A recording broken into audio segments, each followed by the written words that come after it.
10 de la noche en punto, bienvenidos a 4 días, vamos con información urgente, estos días son muy agitados, hay mucha información de último momento, se está definiendo voto a voto, dato por dato, vamos a darte aquí las elecciones en los Estados Unidos, estamos junto a Adrián Saca. Adrián, ¿cómo te va? Buenas noches.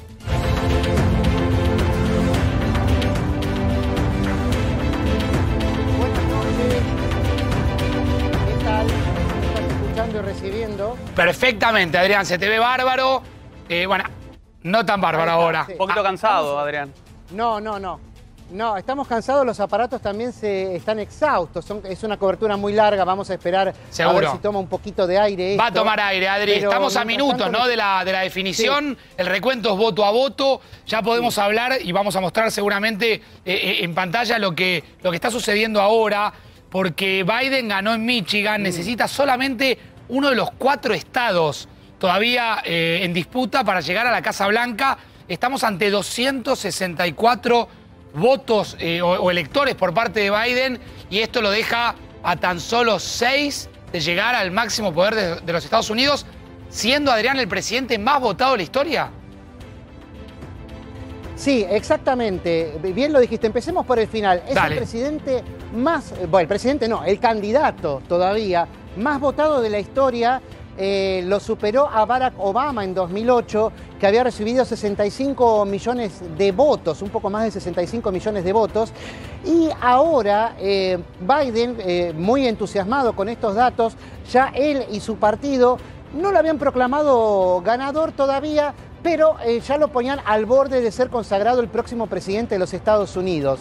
Sin embargo, todavía no todo es tan fácil, claro, ¿no? Porque vos fíjate que los datos que manejamos todos son los que aportan las distintas cadenas de televisión estadounidenses, también los sitios digitales de los diarios.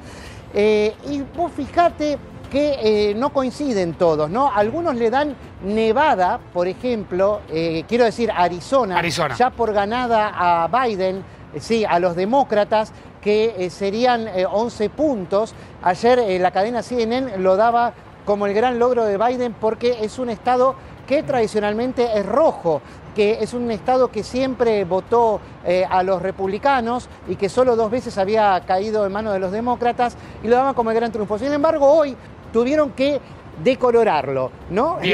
Lo habían puesto de color azul y ahora volvió a ser neutral. Sí. Con lo cual no sabemos para quiénes son esos 11 electores. Lo mismo pasa con Nevada. Nevada es un estado donde solo se escrutó la capital, que tiende a ser demócrata, pero quedan miles de votos todavía que tienen que ser escrutados.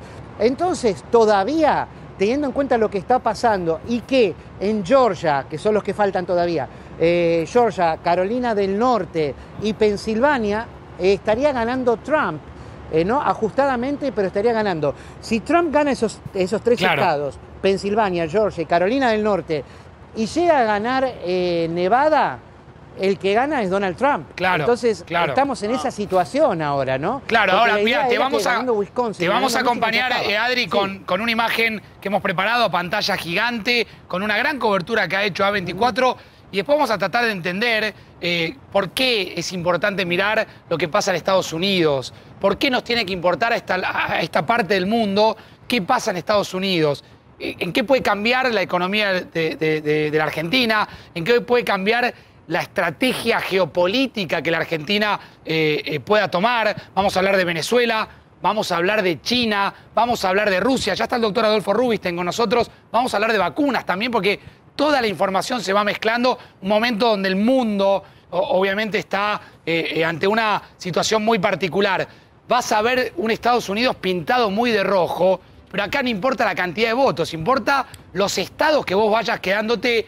La gran sorpresa de la mañana fue Michigan y Wisconsin, que fueron los 2 estados que hoy cuando abrimos el día estaban pintados de rojo y que después con el tiempo se fue consolidando a favor de los demócratas, por eso se pintó rápidamente de azul. Adrián recién, mientras lo vamos recuperando, hablaba de Nevada. Fíjense que Nevada lo van a encontrar con otro color, los que están con un color neutro, no tan azules porque tienen una tendencia hacia Biden, pero no termina de consolidarse. Fíjense, lo mismo pasa con North Carolina, Carolina del Norte, con Filadelfia, y pasa lo mismo con Nevada, pero para el lado, obviamente, de Biden. La realidad está acá. 264 electores o votos en el colegio electoral. Con 270, Joe Biden se convierte en el presidente de los Estados Unidos. Y esto puede suceder en vivo y en los próximos minutos. Así están dadas las cosas hasta ahora. Estos son resultados parciales. Y es cierto lo que planteaba recién Adrián. Algunas cadenas muestran el 264, otras cadenas hablan de 253. Y ahí va la diferencia, voto más, voto menos, lo vamos a tratar de recuperar a Adrián. Sí, pero antes lo saludo a Gustavo Sierra. Ah, ¿está Adrián? Vuelvo con Adrián, dale. ¿Me ves? Adrián, te escucho. Ahí está. Sí, justamente la diferencia entre 253 y 264 son los 11 electores que aportaría Arizona, que como te dije antes, le había sido concedida a los demócratas por varias cadenas, pero ahora ya no se la conceden más, porque hay muchos votos, hay 608.000 votos todavía que tienen que ser escrutados y que pueden dar vuelta al resultado en favor de Donald Trump, porque son justamente condados que tradicionalmente votan al partido republicano. Entonces vamos a ver qué pasa con Arizona. Atención con Nevada, que son otros 6 votos, donde solo se escrutó Las Vegas y sus alrededores, y que se canceló, se suspendió por ahora por pedido del Partido Republicano el escrutinio. Algo parecido pasó en Michigan, donde está ganando ya con mayor holgura el candidato Joe Biden, pero que los demócratas pidieron pararlo, sobre todo el ingreso de votos por correo, porque dicen que no había la suficiente cantidad de veedores del Partido Republicano como para constatar si estos votos fueron hechos en buena ley, digamos, no se cumplen con todos los requisitos o si deben ser impugnados. Quiero abrir en minutitos el capítulo judicial porque sé que tenés mucha información de eso.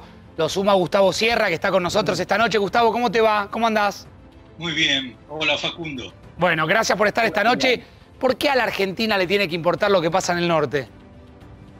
Porque nos tiene que importar lo que sucede en el mundo. Si no entendemos lo que sucede en el mundo, no vamos a poder funcionar, primero, en un mundo absolutamente globalizado, y al mismo tiempo no vamos a entender cuáles son nuestros problemas.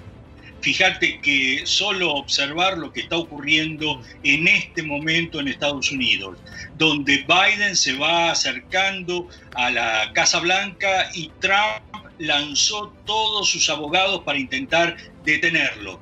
Bueno, eso te está marcando, junto al mapa que estaba mostrando, de ese rojo en el medio con los dos costados en azul, la enorme división que existe allí, y esa división se da sobre todo por una cantidad muy grande de gente que vive ahí precisamente en el Medio Oeste, que está fuera de la revolución científico-tecnológica, está fuera de la globalización, son realmente analfabetos digitales, y eso es lo que les da una impronta así de enojo, de bronca, y eso se da en casi todos los países del planeta, y obviamente también aquí en la Argentina y en Estados Unidos. Esto se expresa fuertemente con este Trump, que evidentemente no solo tiene ese apoyo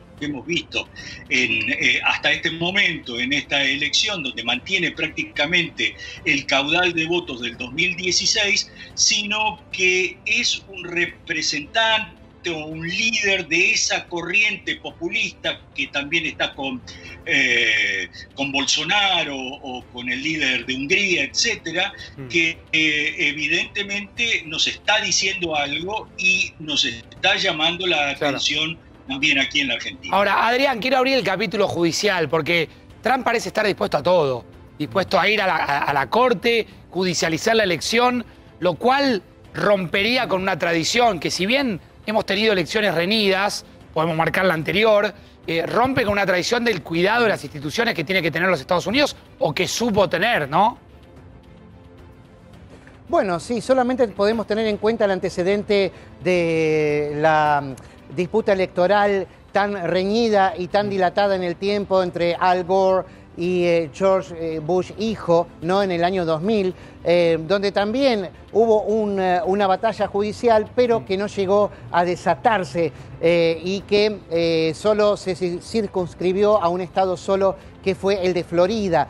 En este caso es un poco más complejo porque ya es una máquina de enviar demandas el comando de campaña de Trump, y enviadas por el propio Donald Trump. También ahora, hace un ratito nada más, está muy disputada la elección de Georgia y él pidió también ahí una revisión, un recuento de votos y que analizaran exhaustivamente cómo se está llevando a cabo ese proceso electoral en Georgia. Pero bueno, es una situación que se produce también, se repite, en Pensilvania, en Michigan y en Wisconsin. ¿Es un síntoma de debilidad, Adrián? ¿Lo tomás como un síntoma de debilidad por parte del Trump?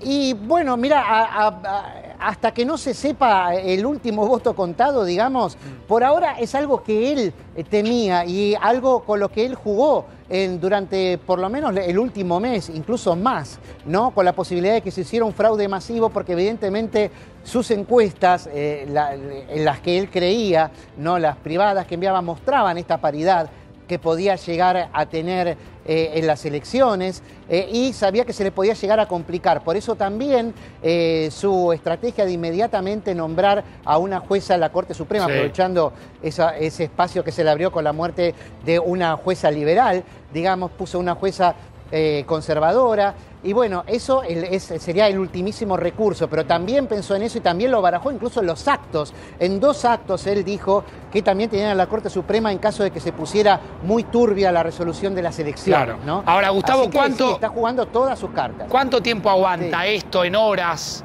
sin ser un papelón o ya es un papelón? Es algo que evidentemente ya estaba contabilizado porque, como decía Adrián, Trump lo había avisado. Es la forma que tiene Trump desde que hacía negocios hasta sus 4 años en la Casa Blanca, de hacer muchas cosas, es decir, de presentar batalla judicial ante cualquier problema, ¿no? Es esta cosa de te mando una carta documento, claro, que a veces se utiliza en forma más generalizada. Pero creo que sí hay una sorpresa que tiene que ver con lo que marcaban las encuestas, pero no solo las encuestas, sino los trabajos que habían hecho de proyecciones. Un sitio muy importante que se llama 583, creo que ese es un número, el sitio, y que 538. Tiene 538. Exacto. Entonces, ellos hicieron una cantidad de progresiones enorme, creo que llegaron a 40.000, y en todas, en ese promedio, les daba un triunfo a Biden en un 90% de seguridad. Es decir, en ese sentido, evidentemente, volvimos a tener este problema. Los encuestadores no están entendiendo qué es lo que pasa en Estados Unidos profundo y en el resto de muchos otros lugares en el mundo, y está ahí ese electorado. Fíjate la cantidad de votos que tiene. Mantiene Trump, lo que te decía antes, el electorado de 2016, y el trumpismo va a continuar evidentemente más allá de Trump. Esta es una expresión que está para quedarse. Incluso si Biden llega a la Casa Blanca, lo que nos vamos a encontrar es con un presidente débil o con un balance de poder. Reiteramos, es una noche muy intensa, con mucha información en vivo. Está Adrián con la cobertura especial desde allá.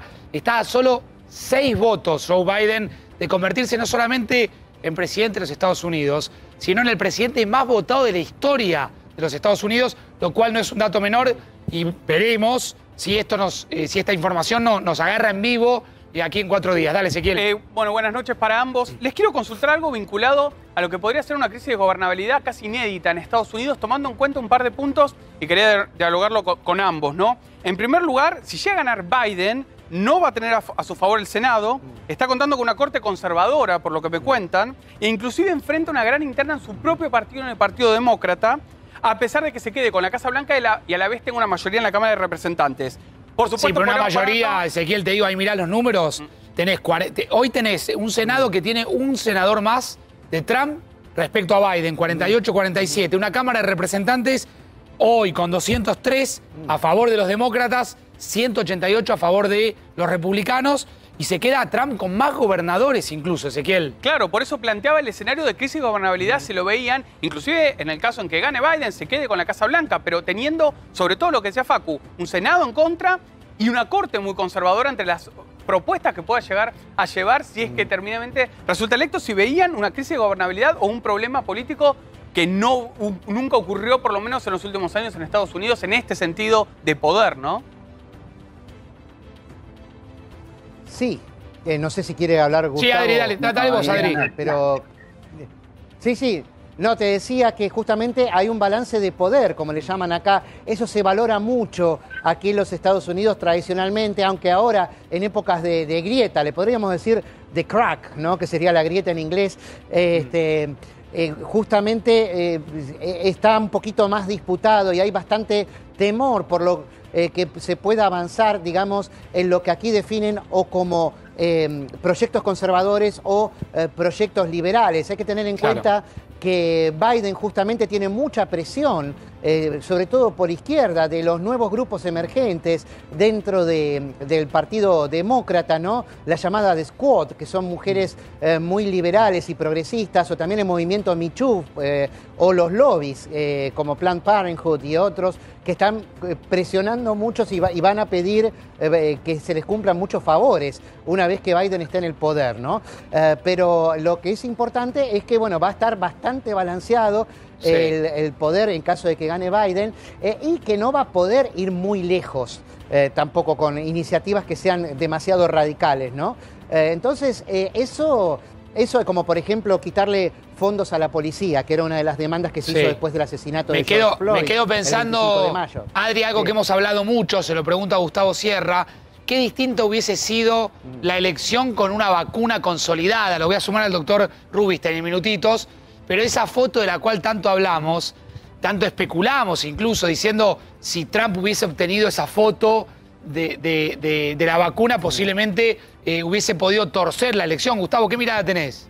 No, no creo. Mirá, 230.000, 240.000 muertos por el coronavirus en Estados Unidos y no sucedió nada. Claro. Fíjate, tiene el mismo caudal de votos que tenía. Evidentemente no iba a mover ahí de ninguna manera la cantidad de votos o indecisos por esto. Yo creo que acá te muestra una vez más esta enorme división que existe en Estados Unidos entre esa gente que acompañó a Trump sin el barbijo, mofándose de la pandemia o de la peligrosidad que podía traer la pandemia, y el resto del país, que es la que está votando por Biden y que realmente está muy preocupada por lo que está sucediendo.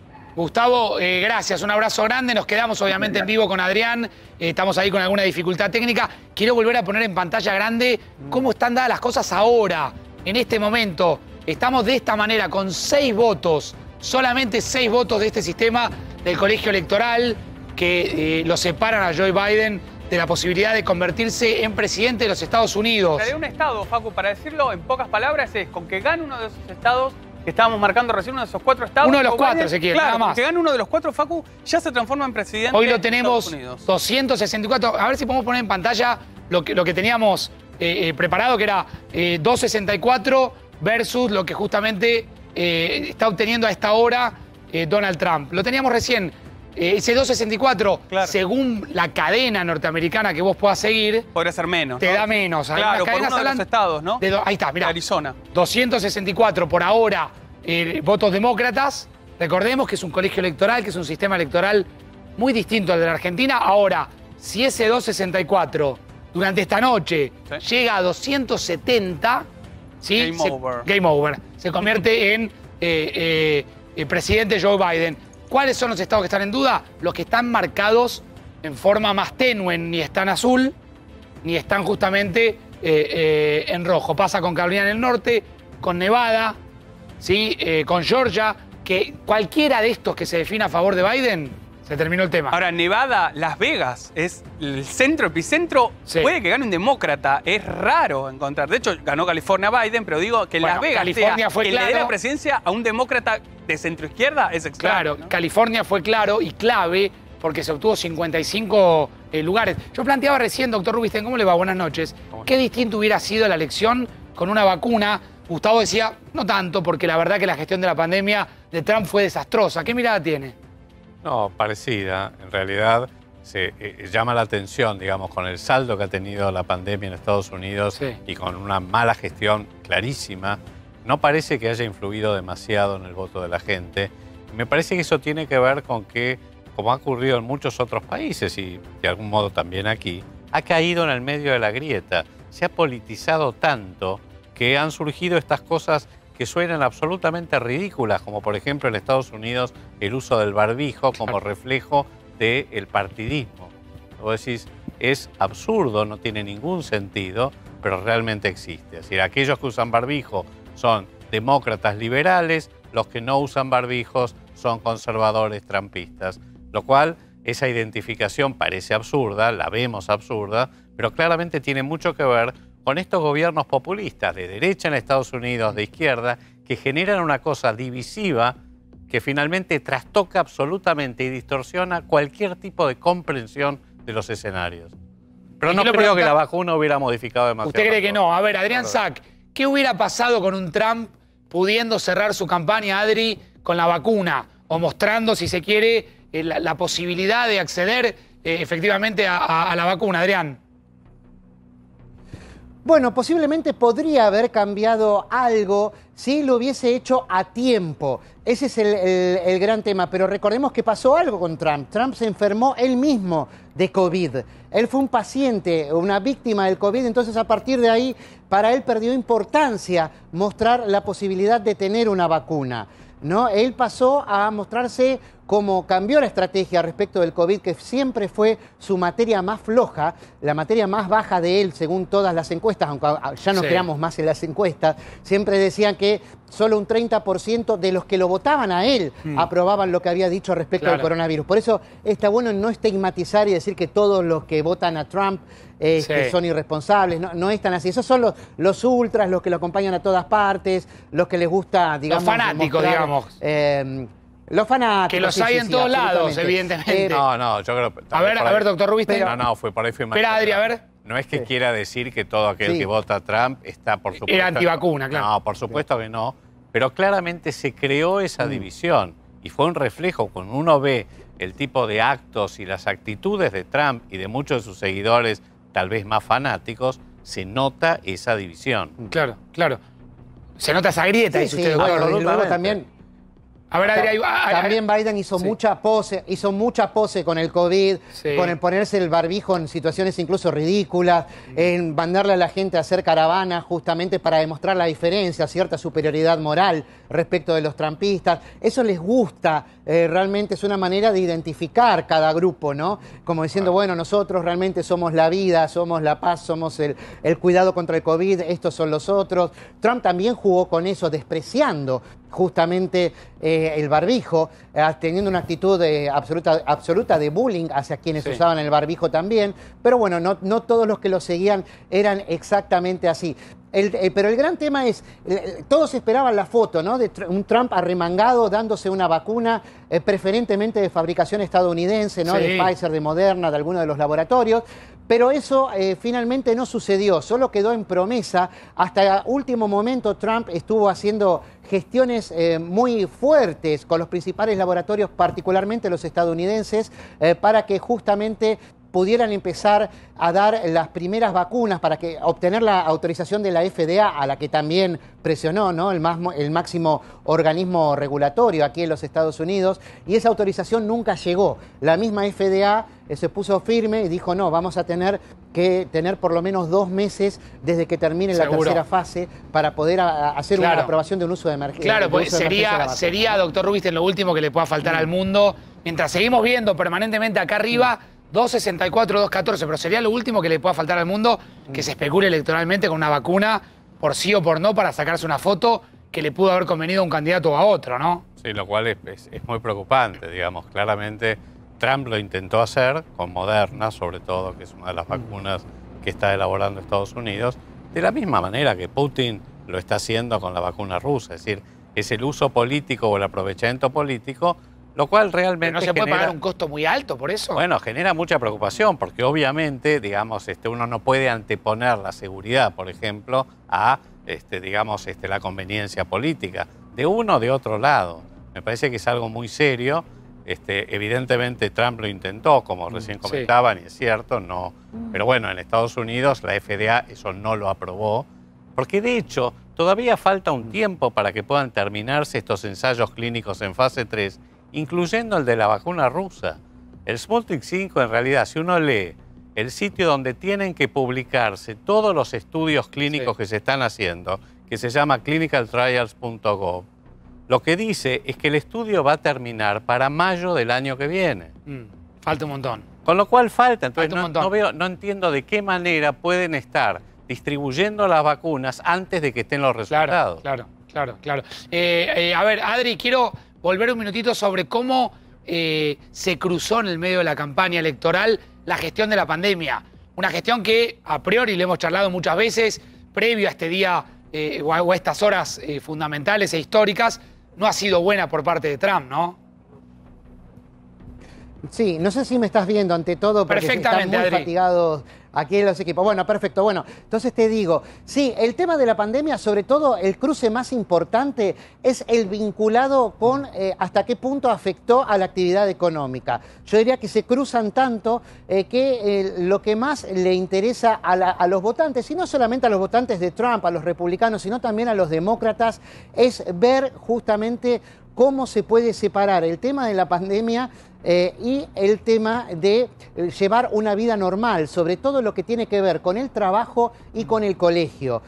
Fue el peor momento de Trump en popularidad, fue justamente cuando hacía sus conferencias de prensa diarias con el equipo médico de la Casa Blanca, con el doctor Fauci, con la doctora Birx, y decidió, bueno, o por lo menos promovió que hubiese cierres en los distintos estados, ¿no? Porque cada gobernador decidía si cerrar o no la economía, y fue realmente mortal para muchísima gente, para la actividad económica, porque, bueno, fueron los momentos más altos en cuanto a número de contagios y de muertes, marzo y abril, los momentos más trágicos, y además la economía se vino a pique, ¿no? Recordemos que cayó un 36% anualizado la actividad económica, y después, bueno, cuando con la apertura progresiva, con el regreso de la gente a los puestos de trabajo, con la reapertura de colegios,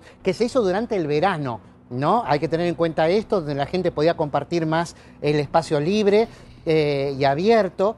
Y bueno, eso a partir de ahí empezó a recuperarse la economía y también la popularidad de Donald Trump. Pero quedó en toda la gente la idea de decir lockdown, o sea, algo parecido a cuarentena, nunca más. Porque relacionaban justamente esta recuperación económica con también la recuperación de la vida diaria y con la baja de los casos, que nunca llegó a bajar del todo. Por eso jamás se puede hablar acá de segunda ola, nunca terminó la primera, ¿no? Entonces esa relación Trump la explotó mucho también a su favor, porque lo hacía decirle a Biden justamente si iba, lo arrinconaba en el discurso, exigiéndole pronunciarse sobre la posibilidad de cerrar la economía o no. Y Biden todo el tiempo lo que dijo es yo voy a seguir lo que digan los científicos, lo que digan mis asesores científicos. Seguro. No voy a hacer lo que a mí me parezca. Veremos, Adri, a ver qué nos va a deparar. Estamos a minutos seguramente de seguir conociendo datos importantes. Ahora, ¿qué misterio y qué enigma que es Joe Biden? Yo estuve toda la tarde tratando de leer o tratando de imaginar en base a la información que hay, y esto lo hemos hablado más de una oportunidad, Adrián, ¿qué gobierno sería el de Joe Biden? Un hombre que a priori se mostró en la campaña por momentos perdido, no focalizaba bien. Es un hombre grande, Facu. Es un hombre grande. Una pelea entre dos hombres de más de 65 años, ¿no? ¿Qué crees? ¿Qué gobierno pensás o podés imaginar si efectivamente se termina consolidando este resultado? puede llegar a ser Biden? Bueno, ese es el tema. Biden es un hombre que llega a los 77 años de edad, va a ser el presidente de mayor edad de la historia de los Estados Unidos, que ahora es Trump, ¿no? Trump con 74 es mayor de lo que era Reagan cuando gobernó en los 80. Entonces, hay que tener en cuenta eso, hay que tener en cuenta que jamás condujo nada Joe Biden, siempre fue una especie de burócrata segundón, ¿no? Porque él fue senador, es un hombre muy importante en la política, maneja los lobbies bastante bien, pero nunca tuvo a su cargo nada. Entonces, un hombre que llega a los 77 años y que no puede suplir con energía, con esperanza, con optimismo, digamos, lo que le falta, digamos, de experiencia ejecutiva, es una gran incógnita, y lo que más se preguntan es quiénes realmente van a gobernar, porque su figura, al no ser carismática y al ser una persona que se la ve realmente, no digamos influenciable, claro, pero no con una personalidad tan fuerte como por ejemplo la tiene Donald Trump, para bien o para mal. Entonces uno empieza a pensar, ¿qué gobernará él? ¿Gobernarán los lobbies? ¿Por qué Wall Street hoy se fue para arriba pensando que ganaba Biden? Que era lo que decían a la mañana. Claro, hoy subieron... Hoy que hay para hacerse. Digamos, la bolsa subía, el Dow Jones estaba en alza. Quédate ahí en vivo, estamos permanentemente chequeando información. 2.64, 2.14, por lo menos lo que refieren algunas cadenas norteamericanas. Es cierto que esto puede modificarse y hay datos que se van modificando permanentemente, minuto a minuto. Ezequiel. Facundo, atención con el estado de Nevada, que hablábamos, el estado clave, el estado que contempla a Las Vegas, porque con el 75% de las mesas escrutadas a esta hora, se están escrutando mesas en este momento mientras estamos al aire, la diferencia entre Trump y Biden es de menos de 1%, Facu. ¿Por qué es un dato clave? Sí. En primer lugar, porque en la gran mayoría de conteos se lo dio como un estado ganador o de posible ganador a Biden. Acá tenés Nevada, Ezequiel. Déjame tocar Nevada. Fíjate, y el dato principal es que aporta 6 electores. Aporta 6 electores, arriba lo vas a ver. 6 electores claves que lo pueden llevar a Biden a consagrarse presidente hoy a la noche. Pero vos fijate que tenés menos de un punto de diferencia. Menos de un punto de diferencia. Palo a palo, voto a voto. Tremendo. En este momento, fíjate. Con un estimado del 86% de votos escrutados, te aporta los 6 electores que Biden necesita directamente para consolidarse, pero... 7.500 votos, Paco. O sea, estamos definiendo una intendencia de un municipio del interior del país. O sea, es impresionante. Pero por eso Trump lleva a la justicia y te para absolutamente todo. Dice, quiero ver voto por voto acá. Voto por voto. Y es clave, Nevada, Facu, porque si finalmente Biden pierde acá, se le abre una ventana de oportunidad al actual presidente de Estados Unidos para dar pelea, una derrota en Nevada, que además, lo que decíamos, un histórico distrito cercano a los republicanos. Es más, me contaban recién que Biden en la campaña dijo que por la pandemia los casinos no debían reabrir. ¿Cómo es eso? Repetilo, a ver. En la campaña Biden planteó... básicamente que los casinos no debían reabrir porque eran un factor de contagio, un factor de riesgo, lo cual le generó un encontronazo muy fuerte con las cámaras empresariales de allí de Las Vegas, que es una cámara empresarial muy fuerte, siempre atada además a otros factores de poder como son los sindicatos y por supuesto el poder político, con lo cual se esperaba que los demócratas puedan llegar a perder ahí, sobre todo con la influencia que ejercen las cámaras empresariales. Por esto que te decía, Biden no estaba de acuerdo con reabrir los casinos en Las Vegas producto de la pandemia. Así que están palo y palo, como se dice. Vení, Ezequiel, en el fútbol. Acompañame, lo mismo Adrián y el doctor Rubinstein. Ahora voy a volver porque dio alguna definición del Sputnik B, que quiero volver sobre ese punto. Vamos a saludar al embajador, al ex embajador argentino en Estados Unidos, José Octavio Bordón. Un placer poder saludarlo. Embajador, ¿cómo le va? Buenas noches. Facundo Pastor y Ezequiel Spillman aquí en 4 días. ¿Cómo anda? Saludo a todos ustedes y también a Rubinstein. Bueno, gracias. A ver, lo he escuchado hablar muchísimo de este tema. Primero quiero saber qué mirada tiene cuando prácticamente es voto a voto, pero la definición podría ser inminente. Bordón, ¿qué mirada tiene? Tengo una mirada que esto ha resultado como se esperaba, tanto en la actitud del presidente Trump, que estuvo anunciando antes de la elección y desde la madrugada de hoy, que si no ganaba, los votos por correo podían ser una trampa o un fraude. Así que esto es lo que está ocurriendo. Los votos por correo, que han sido la mayor cantidad de votos de todos, está definiendo de alguna manera esta situación. Segundo, el presidente Biden con su tranquilidad habitual, con confianza, pero sin anunciar nada previo.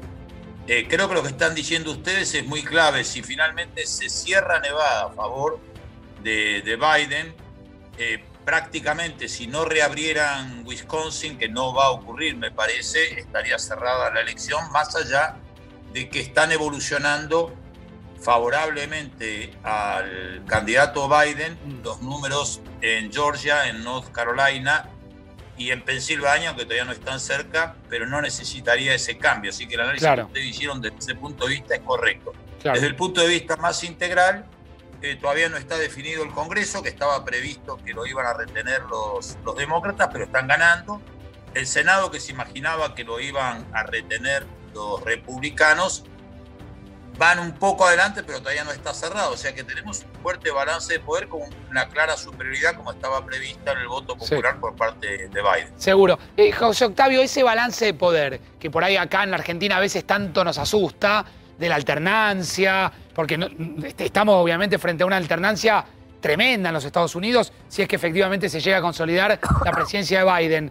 ¿Cómo se entiende en la política norteamericana? Y sobre todo, ¿qué mundo vamos a tener con este balance de poder? Los otros días en un programa, un colega de ustedes, un amigo mío, profesor de Georgetown, decía que una de las debilidades de Biden es que ya había anunciado que no va a ir a la reelección. Claro. Yo un poco en serio, en chiste, le decía después del programa, qué bien nos vendría a Argentina algunos presidentes que no quisieran quedarse para siempre. Pero yendo a tu pregunta, me parece que esta elección, este balance de poder debería convertirse en un país que está muy dividido en un mejor diálogo, porque el país está muy dividido, o sea que la división y el balance no se ha convertido tanto en ciertos acuerdos estratégicos como en desacuerdos permanentes. El caso más evidente que una académica muy prestigiada y sin ninguna tacha moral, como es la nueva Justice de la Suprema Corte, Barrett, es la primera vez que no reciben votos de la oposición, pese a que senadores ya la habían votado en otros lugares por sus méritos, pero no lo hicieron porque era a pocos días de elección. Termino. Ciertamente, frente a la incertidumbre global que hemos vivido en el mundo, porque la globalización ha traído progresos, más comercio, crecimiento, pero también muchas inequidades dentro de los países desarrollados, fuera de los mismos, en nuestros países y entre los países, sumado a la crisis del medio ambiente, al conflicto comercial entre China y Rusia, estaba generando mucha incertidumbre. A esto le sumamos la tormenta perfecta del COVID, de eso no voy a hablar porque está uno de los mejores expertos argentinos ahí en el piso, y yo creo que esta actitud del presidente Trump fue de retornar hacia adentro a Estados Unidos, aislarse, no discutir si China, no tenía la transparencia en algunos temas, sino que directamente se retira de la Organización Mundial de Comercio, se retira de la OMS. Me parece que la postura de Biden, sin dejar de sentir la competencia de China y sin dejar de pensar igual que Trump y muchos latinoamericanos, que hoy ya en Venezuela no hay democracia, su actitud y su estilo va a ser más multilateral, que es lo que en este mundo global necesitamos. Ahora, José Octavio, y acá lo quiero sumar al doctor Rubinstein, si usted me lo permite, así podemos conversar los tres. Dijo en las últimas horas usted algo que me interesó muchísimo, que es que el COVID debe ser el espejo donde la humanidad tiene que mirarse y aprender de lo que estamos viviendo para no volver a repetir una situación, o que el COVID expone efectivamente un montón de cuestiones de una humanidad poco solidaria, de un mundo muy desigual. Sí, bueno, como yo fui el que dije la frase, explico, pero espero el conocimiento mucho más profundo del doctor. Creo que hay que entenderlo así, porque en el campo de las pandemias, algunos grandes antropólogos que empezaron estudiando en Papúa un poco cómo fue la evolución de la humanidad ya por 1970 y con libros publicados en el 90, más cercanamente gente como Harari y más cercanamente gente como Bill Gates, venían anunciando que este nuevo mundo podría generar pandemias y que había que invertir más en ciencia y técnica, en educación, en medicamentos y en equidad. O sea que esto no fue un cisne negro, nos tomó desprevenidos, pero era algo que podía llegar a ocurrir y que va a tener una consecuencia importante que no es la última. Segundo, la inequidad se está mostrando. Y en tercer lugar, ya queda claro que los científicos serios que advierten sobre el deterioro del medio ambiente, que no nos queda más de una década para asumirlo en serio, que también venían advirtiendo sobre el problema de las pandemias, no estaban inventando historias para asustar a los chicos a la noche, sino planteando una realidad que los liderazgos mundiales y los liderazgos locales no estaban y no estamos asumiendo en su plenitud. Totalmente. Hay un dato, le agrego a José Octavio, y obviamente ahora lo escucho al doctor Rubinstein, es que el Partido Verde, que tiene una agenda muy vinculada a la ecología, prácticamente sacó nada. Creo que sacó 500.000 votos. Con lo cual, también los liderazgos, aún el demócrata ganando, tendrá que replantearse qué agenda de poder va a poner en los Estados Unidos. Pero quiero escuchar, doctor. No, yo coincido mucho con lo que dice Pilo y también con lo que ha mencionado Pilo respecto a, no sé, supongo que te referías a Gerard Diamond o a Harari. Exacto, a Gerard Diamond, que a mí me impactó mucho ese libro. Bueno, exactamente. Yo creo que, digamos, desde la revolución agrícola, digamos, las hambrunas, las guerras y las plagas, las pestes, forman parte de los miedos ancestrales, donde la humanidad es puesta a prueba. Y yo creo que en este caso hemos sido puestos a prueba. Y esto, y como ya también, sí, para seguir en esta cosa de intelectualización, como decía Albert Camus, la peste desnuda el alma de la gente. Y lo hemos visto en nuestros países. Nosotros, digamos, ustedes recordarán, porque ahora la cosa quedó más de nuevo invisibilizada, pero hace unos meses nosotros vimos la realidad de las villas, de los barrios de emergencia en la ciudad de Buenos Aires, en el conurbano, en el resto del país, por primera vez, de manera brutal. Y todos nos sorprendíamos, decíamos, ¿cómo puede ser que al lado de donde vivimos nosotros viva gente que no tiene servicios, que no tiene acceso a la salud? Y semejante nivel de vulnerabilidad, ¿no? Exacto, que tenga, digamos, viviendas precarias, viva en hacinamiento. ¿Cómo puede ser? ¿Cómo podemos tolerarlo? Ahora, lo que a mí me preocupa también es que una vez que pasa la ola, porque el COVID, digamos, esta pandemia se va a acabar, sea por la vacuna, sea por lo que fuere, se va a acabar. ¿Qué es lo que va a dejar? Y a mí lo que temo, y lo planteó Yuval Harari, es que, digamos, uno acá tiene como varias disyuntivas, ¿verdad? Por un lado está si vamos a seguir en una suerte de nacionalismo, que es lo que está pasando con las vacunas, sí. Este nacionalismo vacunológico, donde todos los países estamos corriendo una carrera a ver quién se aprevisiona primero de las dosis, o vamos a ir a un mundo que tenga una concepción más solidaria a nivel global, o, digamos, vamos a seguir con esta cosa de, digamos, el autoritarismo, el paternalismo versus la libertad, el empadronamiento ciudadano. Ahí le tomo al doctor Rubinstein algunas palabras, las comparto obviamente con el ex embajador Bordón. ¿Qué liderazgo necesita por estos tiempos el mundo, embajador? Aquellos que sepan ser capaces de la convergencia en la diversidad, o sea, la diversidad como libertad y la convergencia como vida en comunidad. Por eso, cuando alguien me preguntó sobre qué liderazgos, a mí me entusiasma el liderazgo de Merkel. Sí. No por el desarrollo de Alemania. Pero se está yendo. Mantiene y lo tendrá. Pero se está yendo. Se está yendo, pero ha sido un liderazgo de concertación dentro de su país y de un gran rol en Europa. Me entusiasma y me emociona Mandela, porque pese a todo lo que sufrió y toda la causa injusta contra la cual luchó, buscó la reconciliación. O líderes como fueron Ricardo Lagos, socialistas, Fernando Enrique Cardoso, socialdemócrata, o la actitud humana en la despedida los otros días de Sanguinetti, un hombre del liberalismo tradicional democrático, y el Pepe Mujica, y lo escuché destacar, perseguido, cortado. Lo escuché destacar incluso el liderazgo de Lula.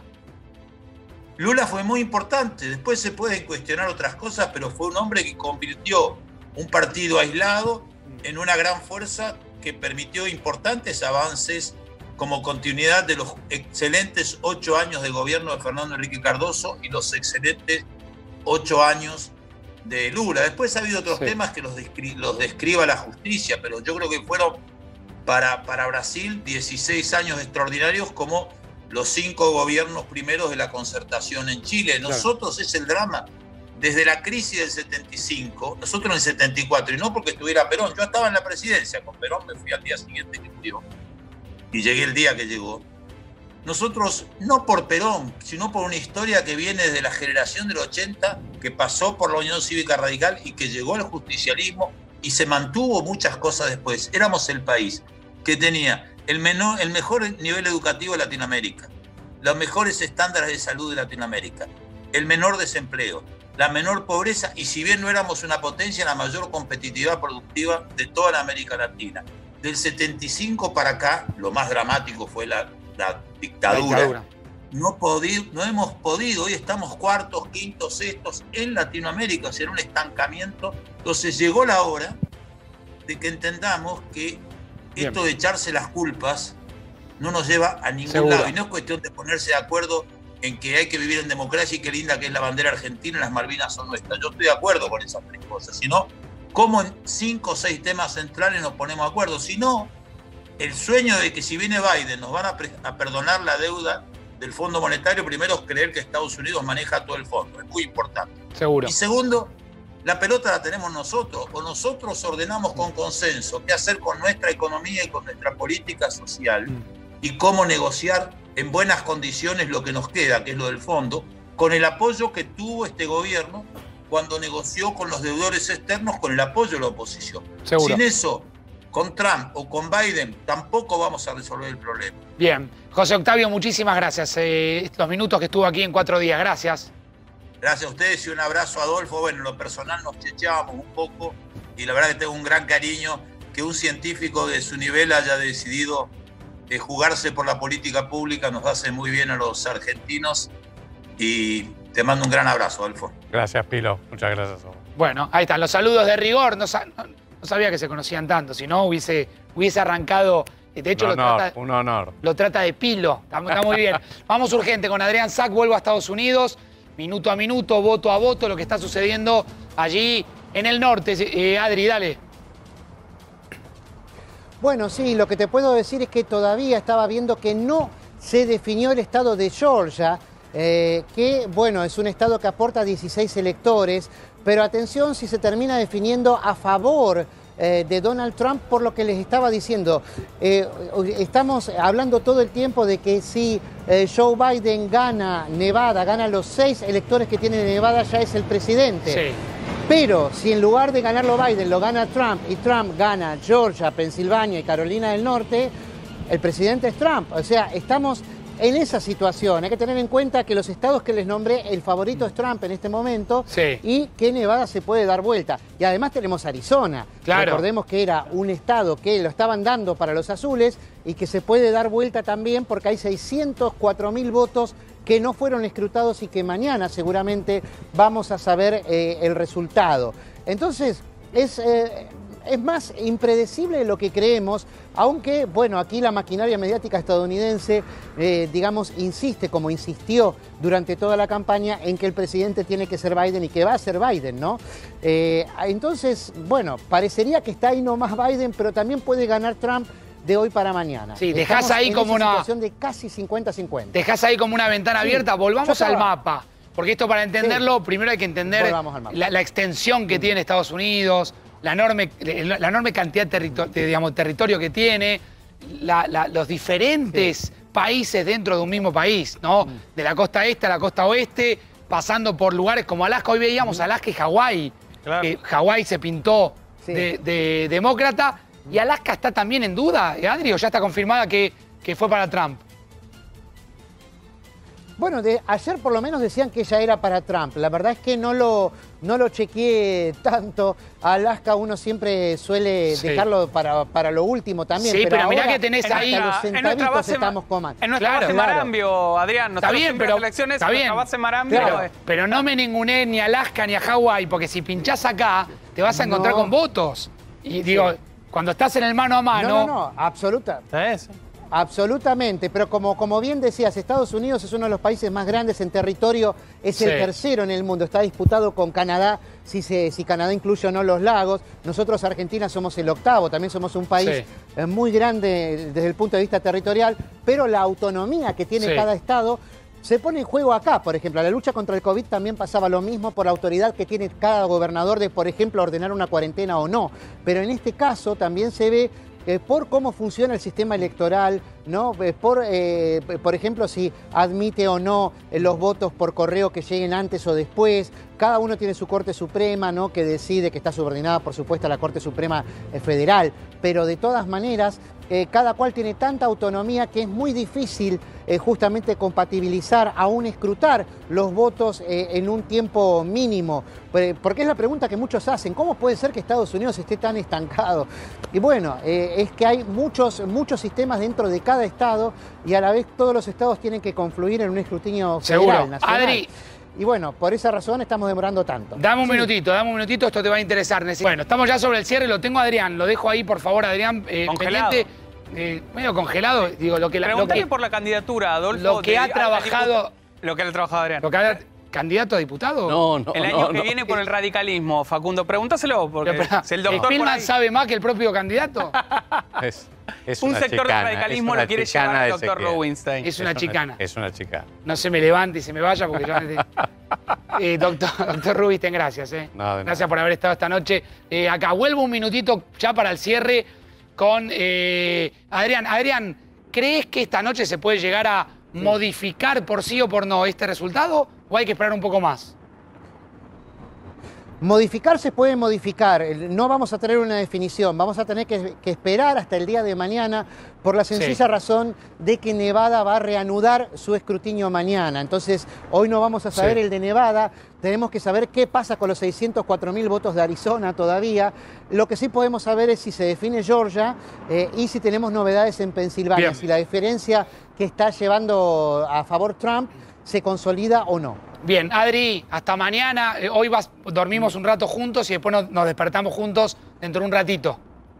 Poquito. No, yo tengo un programa más todavía, ¿eh? ¿Uno más? Claro. Pero bueno. Chao, Adri, gracias. No sé cómo voy a hacer. Pero gran cobertura, gracias. Se tiene que despertar con usted, pastor. Pobre Sack, le mandamos las condolencias. Bueno, Spillman, gracias. Gran programa hecho, otra vez. Esta semana, muy bien, ¿eh? Tengo que apostarle algo a usted. Sí, apueste lo que quiere, lo que quiera. No creo que hagamos corto esto, pero apueste lo que quiera al aire. Mañana a las 10 de la noche. Estás diciendo que cierre, pastor. Mañana... ¿Puedes cerrar de una vez, por favor? Y después soy yo.